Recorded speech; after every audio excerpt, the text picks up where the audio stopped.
तो hello guys, कैसे हो आप सभी लोग। मैं आ गया हूँ फिर से हेवनली डेमन कल्टीवेशन सिमुलेशन का अगला पार्ट लेके। तो चलो फिर शुरू करते हैं। और हम देखते हैं कि हमारे एमसी वो लोग को दारू पिला रहा होता है और वो बुढ़ा कहता है कि वाह, अब ये तो असली चीज है। तो हमारा एमसी अपने मन में कहता है कि ये डिवाइन स्पीड लीकर है। सिचुएशन के अकॉर्डिंग ये किसी पर्सन की इंटरनल एनर्जी को 10 लाख से ज्यादा तक बढ़ा सकता है। तो हमारा एमसी भी उससे कहता है कि मुझे खुशी है कि ये आपको पसंद आया, और अपने मन में कहता है कि ये एक अच्छी चीज की बर्बादी है, लेकिन अगर मैं उन्हें खुश कर सकूं तो तभी तभी वो बुढ़ा कहता है कि तुम वाकई एक दिलचस्प इंसान हो। क्या ये कोई टेक्निक है या किसी प्रकार की स्पेशल एबिलिटी? जब बोतल के प्रकट होते ही हवा में एक एयर डिसऑर्डर उत्पन्न हो गया। ये बात सुन के हमारे एमसी अपने मन में कहता है क्या उसने टूल बॉक्स पर ध्यान दिया? इससे पहले किसी ने भी टूल बॉक्स से चीजें निकालते हुए इतनी बारीकी से नहीं देखा था मुझे। और बच्चा भी कहता है कि आमतौर पर इस तरह की एबिलिटी वरदान से ज्यादा कर साबित होती है। ये बहुत बढ़िया चीज है। तो हमारा एमसी से पूछता है क्या कुछ बचा है? तो हमारा एमसी कहता है कि नहीं, सब खत्म हो गया है। तो बंदा उड़ते हुए कहता है कि क्या ऐसा है? उस सिचुएशन में अब तुम्हें मरना ही होगा, है ना? हमारा एमसी भी कहता है कि क्या?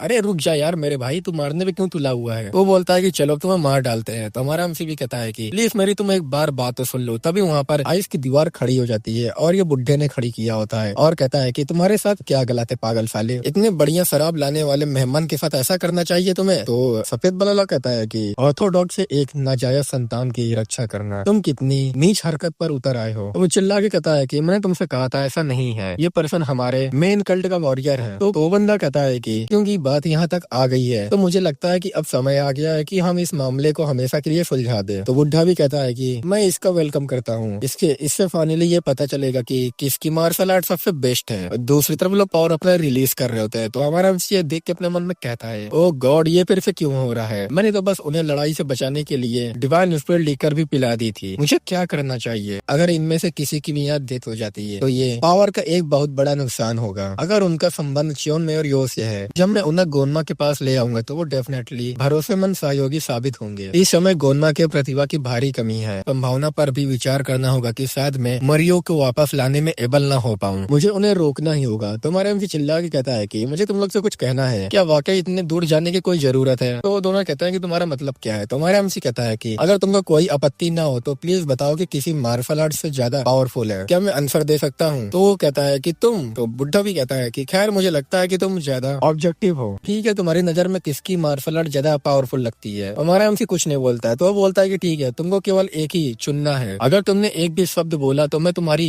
जीभ काट दूंगा। और हमारा एमसी अपने मन में कहता है ये मुझे पागल बना रहे हैं यार। मैंने लड़ाई रोकने के लिए ही ऐसा चिल्लाया था, लेकिन मैंने अभी तक ये नहीं सोचा कि आगे क्या कहना है। हमारा एमसी डरते हुए कहता है तो क्या तुम मुझे पहले कुछ दिखा सकते हो? तो वो दोनों कहते हैं कि तुम्हें दिखाना, क्या दिखाऊं? हमारा एमसी एक पत्थर उठाता और कहता है कि ये दोनों पत्थर यहीं पर है, मैं उन्हें इस दीवार पर पटकने जा रहा हूँ। इससे पहले कि पत्थर दीवार से टकराए, मेरे पीछे से अपनी मार्शल आर्ट का इस्तेमाल करके उन्हें चकनाचूर कर दो। तो दोनों कहते हैं कि ये तो इंटरेस्टिंग है। बच्चा भी कहता है कि अरे अगर हमने ऐसा किया तो गुफा ढह जाएगी। तो हमारा एमसी भी उससे कहता है कि तुमको ये सुनिश्चित करना होगा कि ऐसा ना हो। अगर तुम्हें इतनी भी सटीकता नहीं है तो तुम खुद को उस्ताद कैसे कह सकते हो? तो बुढ़ा भी कहता है कि बच्चे सही कह रहा है, चलो ठीक वैसा ही करते हैं। तो बच्चा आगे आता और कहता है कि अगला मेरी बारी है, और अगर पत्थर की गति थोड़ी सी भी तेज या धीमी हो, मेरी तलवार तुम्हारे गर्दन पर तनी होगी। हमारा एमसी भी कहता है कि ठीक है। तो बच्चा कहता है कि क्या तुम तैयार हो? तुम ऑर्थोडॉक्स के कुत्ते हैं। हमारा एमसी ये बात सुन अपने मन में कहता है कि इस सिचुएशन में उभरने वाला केवल एक ही तरीका है, दोनों खिलाड़ियों को गोल करने से रोके ताकि मैं ड्रॉ पर समाप्त हो। अगर मेरी यहाँ जीत जाती है तो मुझे जान से मारने की कोशिश करेगी, लेकिन अगर मैं ये मेक श्योर कर दूं कि वो फिर भी मुझे जान से मारने की कोशिश करेगी, ये दावा करते हुए भी ये अन्याय था। और क्योंकि एक भी शुरू से ही मेरे साइड में नहीं है, इसलिए मैं हर हाल में लाइफ के संकट से फंसा हुआ हूँ। मेरे लिए करंट में पत्थर को इतनी स्पीड से फेंकना कि वो उसे मार ना सके। मेरे दिमाग में सिर्फ एक ही बात आती है, wind of the four grade supreme demonic art. ये इनफाइनाइट सुपर विंड की स्पीड के बराबर तो नहीं है, लेकिन लकीली इसके लिए एक टेक्निक मौजूद है। चाहे वो कितने भी एब्सोल्यूट मास्टर क्यों ना हो, बिना किसी प्रैक्टिस के पीछे से पूरी ताकत से फेंके गए पत्थर को मारना ये आसान नहीं होगा। तो हमारा एमसी कहता है कि ठीक है मैं फेंकता हूँ। फिर हमारा एमसी पत्थर को फेंकता है। अभी हम देखते हैं कि वो बच्चों भी अपने पावर को यूज करके अटैक करता है, जिससे पत्थर वहीं टूट जाता है। हमारा एमसी अपने मन में कहता है कि क्या तुम मजाक कर रहे हो? न केवल उसकी स्पीड अनबिलीवेबल थी, बल्कि उसने पत्थर को भी चूर चूर कर दिया, दीवार पर एक भी निशान छोड़े बिना। तो बुढ़ा कहता है कि बुरा नहीं है, अब क्या मेरी बारी है? तो हमारा एमसी भी कहता है कि हाँ। तो बुढ़ा कहता है कि ठीक है मैं फेंकने वाला हूँ। हमारा एमसी उसको देख रहा होता है। तो वो बोलता है कि क्या हुआ? तो हम देखते हैं कि उसका हाथ कांप रहा होता है। तो हमारा एमसी कहता है कि तुम्हारा हाथ क्यों कांप रहा है? तो बुढ़ा कहता है कि अरे ये तो इसलिए हुआ क्योंकि मैंने बहुत शराब पी ली थी, तुम इसके बारे में चिंता मत करो। तो हमारा एमसी अपने मन में कहता है कि नहीं मैं ठीक नहीं हूँ। अगर तुम उससे हार गए तो मैं मरा हुआ समझूंगा। तुम्हारा एमसी उससे कहता है कि मैं तुम पर भरोसा कर रहा हूँ। तो बुढ़ा कहता है कि मैंने तुमसे कहा था ना कि तुम चिंता मत करो। हमारा एमसी फेंकते हुए कहता है कि ठीक है, मैं फिर शुरू करता हूँ। फिर हमारा एमसी पत्थर को फेंकता है और अपने मन में कहता है क्या वो फेल हो गया। वो बच्चा भी कहता है कि बिल्कुल भी बुरा नहीं है, अब इन तुच्छ खेलों को बंद करो। तुम इस पूरे समय से 4 ग्रेड सुप्रीम डेमोनिक आर्ट का यूज कर रहे हो, है ना।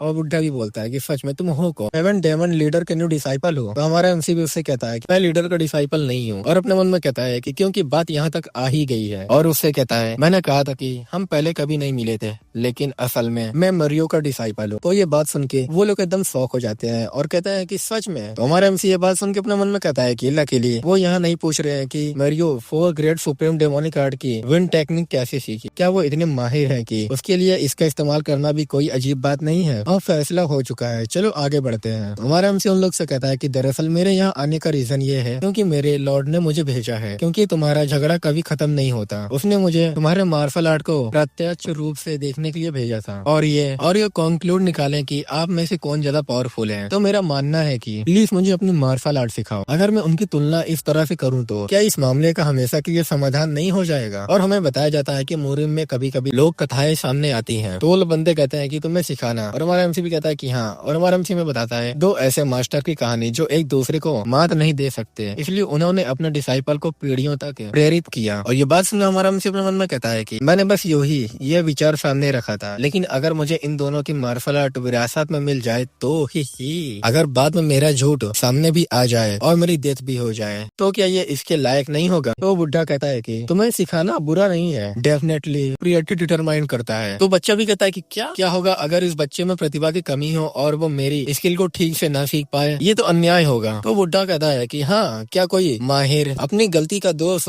ब्रश पर डालता है। सिखाने की प्रतिभा भी एक इम्पोर्टेंट स्किल है, अगर तुम में बिलीव नहीं है तो तुम भी हार मान लो। तो चिल्ला के कहता है कि हार कौन मान रहा है, मैं अपने स्किल किसी ऐसे पर्सन को नहीं सिखा सकता जो मेरा डिसाइपल ना हो। और हमारा एमसी से कहता है कि तुम्हारा नाम क्या है। तो हमारा एमसी अपना नाम बताता है। तो वो बच्चा बोलता है कि सियोली, आज से तुम मेरे डिसाइपल हो, क्या तुमको इससे कोई प्रॉब्लम है। तो हमारा एमसी कहता है कि नहीं, मुझे बिल्कुल भी कोई प्रॉब्लम नहीं है। और वो बुढ़ा भी कहता है कि और आज से तुम भी इस आइस मून के डिसाइपल हो, तुम मेरियो के डिसाइपल हो सकते हो, एक पर्सन के एक से ज्यादा मास्टर हो सकते हैं। हमारा एमसी भी कहता है कि हाँ, और अपने मन में कहता है कि मुझे खुशी है कि मैंने जोखिम उठाया, कितनी बड़ी किस्मत की बात है मेरी। मिस्टीरियस मोरियम से रिटायर्ड हो चुके एक्सपीरियंस मास्टर की टेक्निक है। तो बच्चा बोलता है कि मुझे आधी रात से दोपहर तक पढ़ाने दो, और तुम दोपहर से लेकर आधी रात तक पढ़ाता, और तुम दोपहर से लेकर आधी रात तक पढ़ाना। तो बुढ़ा कहता है कि मुझे रात के समय प्रदर्शन करना चाहिए। बर्फ की स्केल इनकी श्रेणी में आती है। दोपहर के समय जब यंग एनर्जी अपने चरम पर होती है तो ट्रेनिंग और उसकी दक्षता में गिरावट आएगी। तो वो बच्चा कहता है कि अगर ऐसा है तो मैं दोपहर से आधी रात तक उसको पढ़ाऊंगा, कैसा रहेगा। तो बुढ़ा कहता है कि ठीक है, चलो ऐसा करते हैं। और हमारा एमसी अपने मन में कहता है कि मुझे हमेशा एक ऐसे मार्गदर्शक की कमी महसूस होती रही जो मुझे विचार और एक्सपीरियंस का सही मार्ग दिखा सके। हमारा एमसी उन लोग कहता है कि मैं आपके देख रेख में रहूंगा मास्टर। और हमें इस बंदे के बारे में बताया जाता है, इसका नाम चू हारन होता है और निकनेम कोड ब्लडेड विच होता है। सेंट ऑफ ब्लड मास्टर करने वाले ब्लड डेमन हैंड का लॉर्ड, वो एक ऐसी एबनॉर्मल टेक्निक का इस्तेमाल करती है जो डेमोनिक कल्ट में अंदर भी रेयर है। इमिजरेबल के कारण उनकी वास्तविक उम्र का अनुमान लगाना इम्पॉसिबल है। और इस बुढ़े का नाम भी बताया जाता है, इस बुढ़े का नाम आकबी होता है और ये इसका निकनेम आइस मून डेमन भी होता है। और हमें इसके बारे में भी बताया जाता है कि गुमा पवेलियन के फॉर्मर मास्टर और आइस मून डिवाइन आर्ट के निर्माता जो सोसु डेमन आर्ट के बराबर डेमोनिक और आइस स्किल का प्रैक्टिस करते हैं। आइस स्किल में मास्टर एक डेमन, एक ऐसा मास्टर जो दुनिया के सीक्रेट उस्तादों के बीच भी फेमस है। अब जबकि मैं अचानक चियांगू में हुए इन पुराने मास्टर का डिसाइपल बन गया हूँ, तभी हम देखते हैं कि हमारे एमसी से वो बुढ़ा कहता है कि बहुत अच्छा, ये सर्दी तुम्हारी सहन शक्ति को और भी ज्यादा कम कर देगी। और हमारा एमसी हमें बताता है कि मैं इस समय नरक जैसी सिचुएशन से गुजर रहा हूँ। फिर हम देखते हैं कि हमारे एमसी ने बहुत बड़ा पत्थर लेके आगे बढ़ रहा होता है और बुढ़ा कह रहा होता है कि तुम्हारा बॉडी बहुत ज्यादा ही कमजोर है। Ice moon divine art ice की सुप्रीम स्किल में से एक है। एक बार इसमें महारत हासिल करने पर तुमको एक फिजिकल बॉडी प्राप्त होगी। हालांकि उस मुकाम तक पहुँचने के लिए एक ठोस बाहरी स्किल का होना बहुत जरूरी है। क्या तुम समझ रहे हो? तो हमारा एमसी भी डरते हुए कहता है कि हाँ, मैं समझ रहा हूँ। तो बुढ़ा कहता है कि तुम्हारी आवाज बहुत धीमी है, अगर तुम इसे छोड़ देती हो तो तुमको शुरू से फिर करना होगा। तो हमारा एमसी भी कहता है कि ठीक है। और हमारा एमसी बताता है कि रात में मैंने आकबी के साथ इस तरह से जबरदस्त स्टेमिना ट्रेनिंग की। और वो बच्चा हमारे एमसी से कहता है कि ब्लड डेमन हैंड की इंटरनल कल्टीवेशन विधि ये डेमोनिक हार्मोनिक स्किल है जिसमें तुमको अपना सारा ध्यान अपने मन और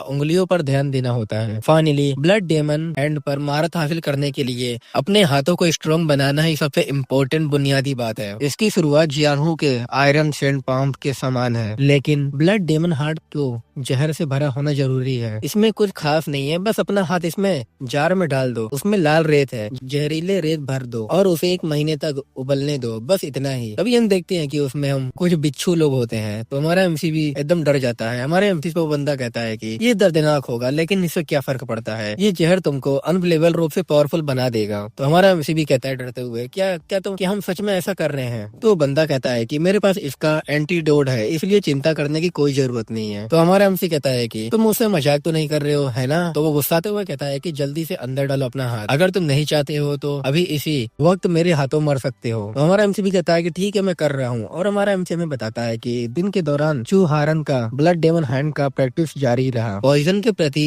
प्रतिरोधक एबिलिटी होने के बावजूद जोंग और जहरीले कीड़ों से होने वाले दर्द सहन करना मुश्किल था, और अगर दर्द के रीजन मेरे अपना हाथ बाहर निकाल लिया, इससे भी कहीं ज्यादा टेरिफाइंग चीज इंतजार कर रही थी मेरी। और हमारा एमसी जोर जोर चिल्ला रहा होता है और हमें बताया जाता है कि लेकिन अगर हम ऐसा करते हैं तो मैं ठीक कब सोऊंगा। ट्रेनिंग के दिन इतने बीत गए कि मुझे समय का पता ही नहीं चला। माउंटेन ट्रेनिंग के बाद एक भी आगे बढ़ा चट्टान पर चढ़ाई और रस्सी पर चलने के लिए, और जैसे ही जहर में जार के ट्रेनिंग का प्रैक्टिस हो रहा था, चू हारन आ गया। अब रेत पकड़ने का प्रैक्टिस भी शुरू हुआ। हमारे एमसी से वो बंदा कहता है कि तुमको बिल्कुल यही वजन और संख्या बनाए रखनी होगी, और हर एक गलत गिने गए रेत के कण के लिए मैं तुम्हें एक बार मारूंगा। और हमारा एमसी बोलता है जार से रेत की सही मात्रा और वजन को समझने का ट्रेनिंग था। ऐसा प्रतीत होता है कि इसे मेरे हाथों के संवेदनशीलता को अधिकतम करने के लिए डिजाइन किया गया है। मैं जिंदा तो था लेकिन सच में जी नहीं रहा था। ट्रेनिंग की तीव्रता लगातार बढ़ती गई और इन जुनून मास्टरों ने मुझे इतनी कड़ी मेहनत करने के लिए प्रेरित किया मानो वो आपस में कंपटीशन कर रहे हो। नाम के ही उस्ताद वो दोनों कमीने थे। फिजिकल थकावट के अलावा मैं अपनी मानसिक सीमा तक पहुंच रहा था। कुछ मौकों पर तो मैं खुद को संभाल नहीं पाया और सुसाइड करने की प्लानिंग भी की, लेकिन हर बार वो भूतों की तरह ध्यान देते थे और वो किसी भी दुर्घटना को रोक देते थे। समय बीतने के साथ मुझे इस बात का एहसास हुआ, इस जल्दी और कार्यक्रम के साथ मुझे बहुत पहले ही मर जाना चाहिए था। लेकिन जब भी मैं ट्रेनिंग के दौरान बेहोश होने के बाद होश में आता था तो मेरी बॉडी एक झूठ की तरह ठीक हो चुका होता था। मैंने ये भी क्लियर किया कि ट्रेनिंग के दौरान मेरे निचले डंडियान की स्पीड पहले की तुलना में कहीं ज्यादा तेज हो गई है। रीजन ये था कि चू हारन के हाथों में चाबुक था। ये सिर्फ मारने के लिए नहीं था, बल्कि लेकिन शरीर के एक्यूपॉइंट्स को उत्तेजित करके क्यूआई के फ्लो को अधिकतम करना। अब सोचो तो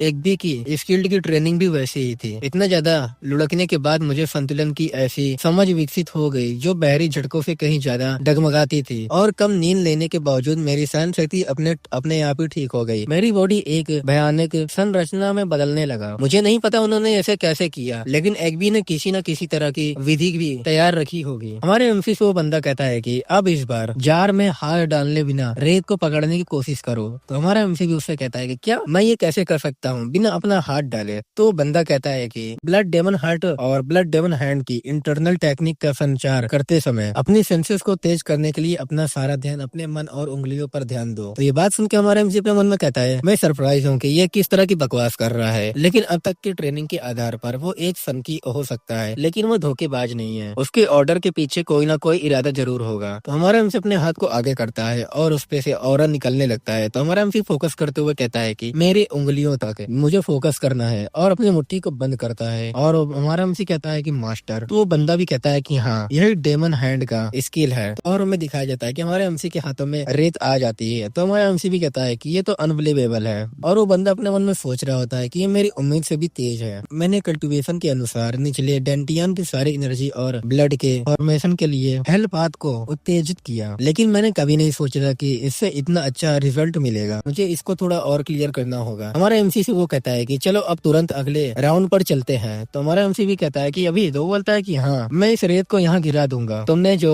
डेमन हैंड सीखा है उसका यूज करके इसे पकड़ने का कोशिश करो। ब्लड डेमन हैंड की स्पेशलिटी में से एक क्रिम्सन क्यूआई का यूज करो। तो ये बात सुन के हमारा एमसी अपने मन में कहता है कि ब्लड डेमन हैंड निचले डेंटियान से होकर बहने वाली वायु धारा है, और वो विस्फोट पावर है जो मेरी इच्छा के अनुसार उत्पन्न होती है। मेरी बॉडी के अंदर की एनर्जी जैसे संवेदनशीलता के साथ प्रतिक्रियता की प्रोसेस करती है, वो अब तक मैंने सीखी सभी मार्शल आर्ट में सबसे बेस्ट है। ये देखने में लाल रंग की एनर्जी डेथ की एनर्जी जैसा लगता है, लेकिन ये डेथ नहीं है बल्कि ये प्रबल लाइफ, ये ये मैनिफेस्ट के साथ मिलकर प्रकट होती है। दूसरे शब्दों में कहें तो ये रिजर्वेशन पर आधारित है। डेमोनिक कल्ट में इसे ट्रांसफॉर्मेशन कहते हैं, लेकिन सेंट्रल प्लान के लोग इसे भ्रष्टाचार कहते हैं। यही डेमोनिक स्किल है। डेमोनिक स्किल प्राकृतिक एनर्जी को पावरफुल बल में चेंज करती है। ब्लड डेमन हैंड इसमें एक और चीज जोड़ता है, ये बॉडी की सेंसेस और इंटरनल एनर्जी की प्रोसेस को अधिकतम करता है ताकि एक बार फिर से पावरफुल बल प्रदान किया जा सके। हमारे एमसी से वो बंदा कहता है कि क्या तुम तैयार हो? तो हमारा एमसी भी कहता है कि हाँ मैं रेडी हूँ, और अपनी हाथ को आगे करते हुए कहता है कि चलो अपनी सारी घबराहट पर ध्यान देते हैं। इस ट्रेनिंग में स्पीडी लाइफ है। अगर मैं रेत देखने के बाद प्रोसेस दूं तो बहुत देर हो जाएगा।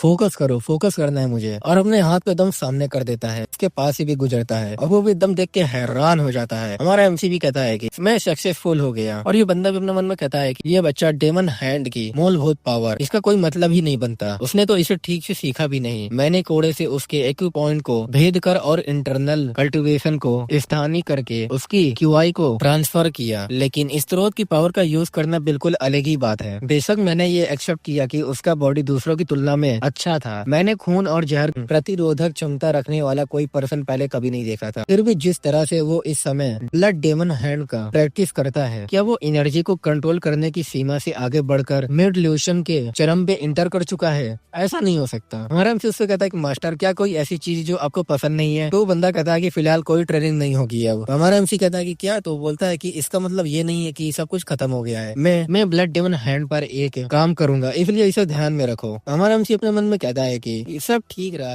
है ना? तो बुढ़ा कहता है कि तो उसके बाद उसने कुछ नहीं किया। तो हमारा एमसी भी कहता है कि नहीं, उसने कुछ खास नहीं कहा, इसी वजह से मैं पहली बार झपकी ले पाया। तो बुढ़ा कहता है कि चलो मेरे साथ आओ। हमारा एमसी को ट्रेनिंग देते हुए कहता है कि तुम्हें देखकर लगता है कि तुमने ब्लड डेमन हैंड के साथ कुछ सफलता हासिल कर ली है, शायद इसलिए उस बेवकूफ ने ट्रेनिंग रोक दिया। तो हमारा एमसी कहता है कि अरे बस इतना ही? तो बुढ़ा कहता है कि बिल्कुल, क्या तुमको लगता है कि मैं इस बेवकूफ को नहीं पहचानता? फिर भी क्योंकि तुम यहाँ तक आ चुके हो, चलो हम खुद ही देख लेते हैं। हमारा एमसी कहता है कि क्या ट्रेनिंग अभी खत्म नहीं हुआ है? तो बुढ़ा कहता है कि बेवकूफ, क्या तुमको लगता है कि जब तुम उस बेवकूफ की ट्रेनिंग में अच्छे रिजल्ट दिखा रहे थे तब मैं मौज मस्ती कर रहा था? जब भी तुम बेहोश होते थे और यहाँ तक कि बीच बीच में भी मैं तुम्हारी बॉडी सिचुएशन की जांच करता था, और मैंने अनगिनत बार तुम्हारी हेल्प की है, जिसकी शुरुआत आइस महल से हुई थी। तो ये बात सुन के हमारा एमसी अपने मन में कहता है कि तो एक भी कुछ कर रहा था। बुढ़ा कहता है कि इस समय तुम्हारी सहन शक्ति काफी अच्छी है, तुम इसका भरपूर मजा उठा सकते हो। अब जल्दी करो, हम उस बेवकूफ से पीछे नहीं रह सकते। तो हमारा एमसी भी कहता है कि ठीक है सर।